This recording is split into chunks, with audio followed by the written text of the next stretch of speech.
حضرت کی جانب بڑھ رہے ہیں، اور میں مناسب سمجھتا ہوں کہ جن لمحات میں ہم داخل ہو رہے ہیں، جن لمحات کی جانب ہم بڑھ رہے ہیں، اور کیف و مستی وجد طاری ہے، قبلہ کی صحبت کے چند لمحات ہمیں مل چکے ہیں۔ اللہ والوں کی صحبت میں رہنے سے بہت کچھ ملتا ہے، اور جو شخص مرشد کا تصور کرتا ہے، مرشد کے چہرے کو دیکھ لیتا ہے، اور حقیقی معنوں میں اسے خدا یاد آ جاتا ہے۔ یہ اللہ رب العزت کا کرم ہے۔ اس دور کے اندر بھی ہمیں اللہ والوں سے ہم جڑے ہوئے ہیں، اللہ والوں کی محبت سے جڑے ہوئے ہیں۔ میں کیونکہ چند اشعار پیش کر رہا ہوں مولا کائنات کی بارگاہ کے اندر، تو ان اشعار کے ذریعے میں قبلہ پیر صاحب کو دعوت بھی دے رہا ہوں کہ منظر فدائے دہر میں سارا علی کا ہے۔ اگر دل چاہے، جس کا دل چاہے سبحان اللہ کہے، منظر فدائے دہر میں سارا علی کا ہے، جس سمت دیکھتا ہوں نظارہ علی کا ہے۔ منظر فدائے دہر میں سارا علی کا ہے، جس سمت دیکھتا ہوں نظارہ علی کا ہے۔ دنیا آتشی کی بھون مشتبہ حسن، لختے جگر نبی کا تو پیارا علی کا ہے۔ لختے جگر نبی کا تو پیارا علی کا ہے۔ ہستی کی آب و تاب حسین آسمان جناب، ہستی کی آب و تاب حسین آسمان جناب۔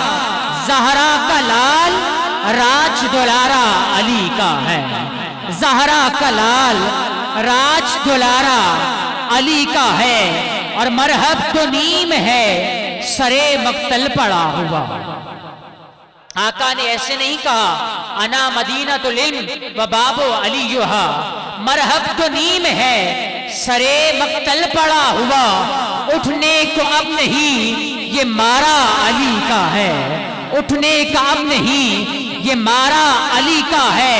اور کل کا جمال جز کے چہرے سے ہے آیا۔ یہ وطن اے عرض پاک تجھ کو مبارک، تیرے پاس پرچم نبی کا چاند ستارہ علی کا ہے، پرچم نبی کا چاند ستارہ علی کا ہے۔ اور اصحابی کن نجوم کا ارشاد بھی بجا، سب سے مگر بلند ستارہ علی کا ہے۔ طویل اشعار ہے، وقت سمت فرمائیے کہ تو کیا اور کیا تیرے علم کی بساط۔ وہ شخصیت جنہوں نے کمال لکھا اس دربار عالیہ میں بھی آ چکے ہیں، سماعت فرمائیے گا۔ تو کیا ہے اور کیا تیرے علم کی بساط، تجھ پہ کرم سارا نصیر علی کا ہے، تجھ پہ کرم سارا نصیر علی کا ہے۔ منظر فدائے دہر میں سارا علی کا ہے، جس سمت دیکھتا ہوں نظارہ علی کا ہے۔ التماس کر رہا ہوں عالم اسلام کی، دنیا اسلام کی انتہائی معتبر ممتاز علمی خانوادے سے تعلق رکھنے والی شخصیت جب اظہار محبت فرماتے ہیں، عقیدت کا اظہار فرماتے ہیں، محبت کا اظہار فرماتے ہیں، لب کھولتے ہیں تو خدا کی قسم الفاظ سینوں میں اتر جاتے ہیں۔ بہت ہی اور ایمبیسڈر ہیں دنیا بھر میں خانقائی حوالے سے محبت کا، امن کا، بھائی چارے کا، اور پیغام اس انداز سے دے رہے ہیں کہ جہاں جہاں جاتے ہیں ایک ہی پیغام دیتے ہیں، جیو تو عشق مصطفیٰ میں، مرو تو عشق مصطفیٰ میں۔ ہم سب کا فخر، معروف روحانی مذہبی شخصیت، معروف روحانی اسکالر، ہر دل عزیز شخصیت، جب بھی ہم یہاں آئے ہیں کسی تقریب میں ملاقات ہوئی ہے، انتہائی شفیقانہ انداز سے، محبت بھرے انداز سے اور بہت ہی دعاؤں کے ساتھ رخصت بھی فرماتے ہیں۔ ہم سب کا فخر، ہم سب کی پہچان، اہل سنت کی شان حضرت قبلہ صاحبزادہ پیر بدر عالم جان صاحب مدد اللہ العالی دربار عالیہ مرشد آباد شریف تشریف لائیں اور اپنے افکار و خیالات کا اظہار فرمائیں۔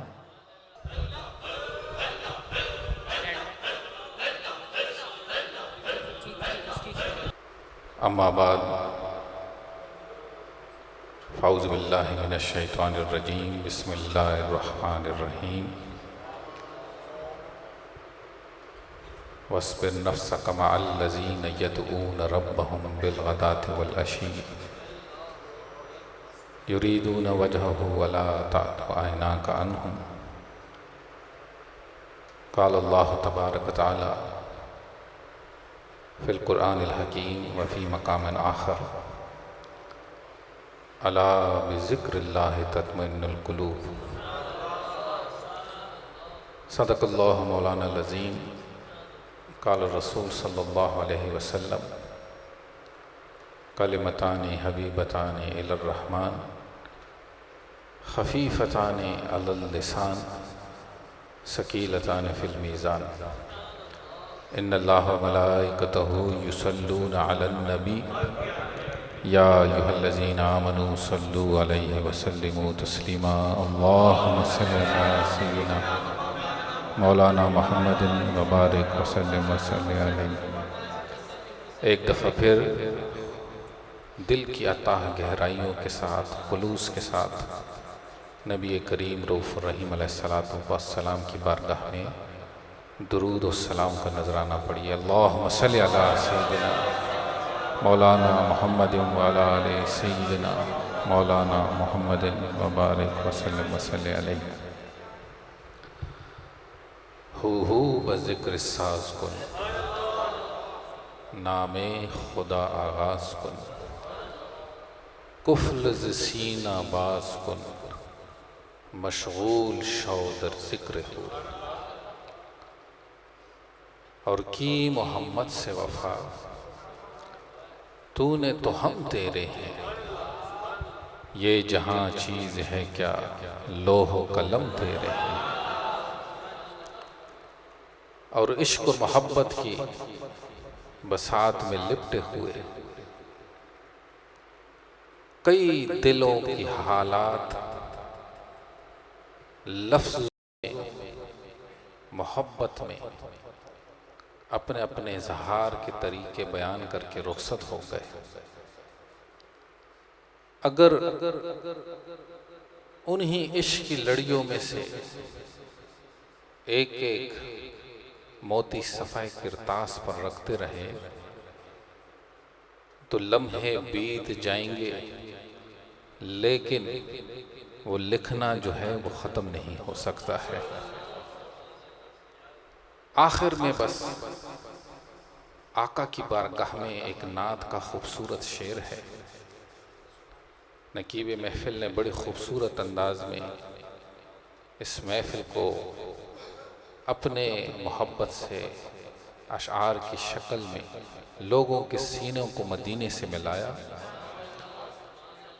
محمد علی ظہوری کا شعر ہے جو مجھے پسند اور اکثر پڑھتا ہوں۔ جمال گنبد خضرا عجیب ہوتا ہے، جمال گنبد خضرا عجیب ہوتا ہے۔ یہ ایک ایسا منظر ہے جو نہ دیکھے وہ دعائیں کرتا ہے اور جو دیکھ لیتا ہے تو پھر وہ تڑپتا رہتا ہے۔ اور پھر اس منظر کو دیکھنے کے لیے دو جہتیں ہیں، ایک کھلی آنکھوں سے دیکھتے ہیں اور ایک آنکھیں بند کر کے دیکھتے ہیں۔ جمال گنبد خضرا عجیب ہوتا ہے، کسی کسی کو یہ منظر نصیب ہوتا ہے، اس ایک لمحے کا احوال ہو سکے نہ بیان، گناہ گار جب ان کے قریب ہوتا ہے۔ حاضر محترم، اس خالق اور مالک رب رنگ ازل کا بے پایا احسان عظیم ہے کہ یہ چند لمحے، چند ساعتیں اس ماہ مبارکہ کی اور اس خوبصورت راتوں میں اس رب کائنات کے فضل سے، احسان سے نصیب ہو گئے ہیں کہ جس لمحوں کی نسبت رب کائنات کے ذکر کے ساتھ ہے، کہ جس لمحوں کی نسبت ہمارے اور آپ کے نبی آخر زمان عقائد و جہاں علیہ الصلاۃ والسلام کی ذات سے ہے، جن لمحوں کی نسبت آپ کے فیضان نبوت سے سرفراز وہ سینے جس کو اصحاب رسول کہا جاتا ہے ان کی ذات سے ہے۔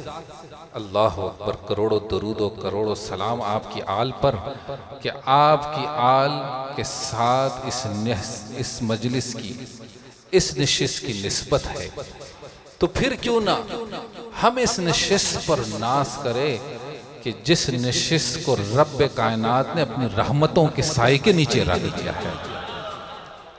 دوستان محترم، میرے عقائد و جہاں علیہ الصلاۃ والسلام نے ارشاد فرمایا کہ جب وہ خالق اور مالک کسی شخص سے راضی ہو جائے تو اپنی اس رضا کے عوض اس شخص کی زبان سے اپنے ذکر کو جاری فرما دیتا ہے۔ یہ وہ مہینہ کہ جس کے لیے میرے عقائد و جہاں علیہ الصلاۃ والسلام نے فرمایا اول عشرہ رحمت ہے، پھر دوسرا عشرہ جس کے لیے مغفرت کہا گیا ہے، اور آخری عشرہ جو کہ بالکل قریب ہے، اور دوسرا عشرہ رخصت ہو رہا ہے، اور آخری عشرے کے لیے کہا گیا کہ اتق من النار، کہ جہنم سے چھٹکارے کا عشرہ ہے، آگ سے بچنے کا عشرہ ہے۔ اے دوستان محترم، جب یہ رحمت، یہ مغفرت کہ یہ عشرہ سروں پر رحمتیں برکتیں برساتا ہوا ہم سے رخصت ہو گیا، اب رب کائنات نبی کریم رؤوف الرحیم علیہ الصلاۃ والسلام کی زبان اطہر سے اس امت کے لیے منادی فرماتا ہے کہ رحمتیں بھی تم لے چکے ہو، مغفرت کے اس رجسٹر میں اپنے ناموں کو بھی لکھ چکے ہو، اب یہ رحمتیں مغفرتیں لے کر کے آ کر کے میری بارگاہ میں سر بسجود ہو جاؤ، میری بارگاہ میں ہاتھ اٹھا لو، تو پھر کیا ہے، تیرے اس اٹھے ہوئے ہاتھ، تیرا وہ سر جو میری بارگاہ عزتی میں سر بسجود ہو جاتا ہے، تو پھر کیا ہے، پھر میں تیرا ٹھکانہ جہنم کی ہولناکیوں سے ہٹا کر کے تیرا رخ جنت کی طرف کر دیتا ہوں۔ اے دوستان محترم، یہ عشرہ جس کے اندر رب کائنات نے راز پنہا کیے ہوئے ہیں، جس نے اس آخری عشرے کے اندر اہل ایمان کے لیے جو ہے نوید اور بشارت عطا فرما دی ہے، رب کائنات نے اس آخری عشرے کے اندر کچھ راتیں ایسی ہیں کہ جس راتوں کو رب کائنات نے اپنی رحمت خاص کے سائے کے نیچے رکھ دیا، اور پھر اس رات میں سے ایک رات کو لیلۃ القدر کا درجہ دے دیا گیا ہے۔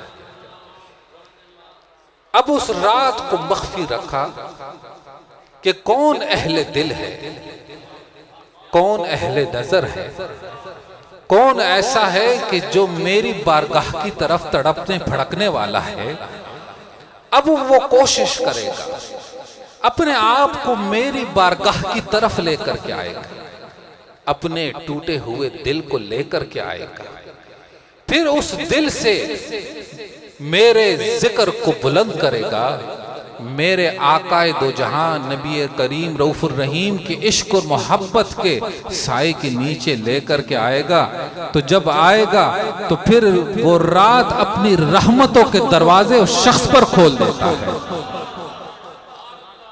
اور اس رات کے لیے کیا خوبصورت رب کائنات نے اس سورت کو نازل فرمایا کہ اِنَّا أَنزَلْنَاهُ فِي لَيْلَةِ الْقَدْرِ، وما ادراک ما لیلۃ القدر، کیا خوبصورت قرآن کا اسلوب بیان ہے۔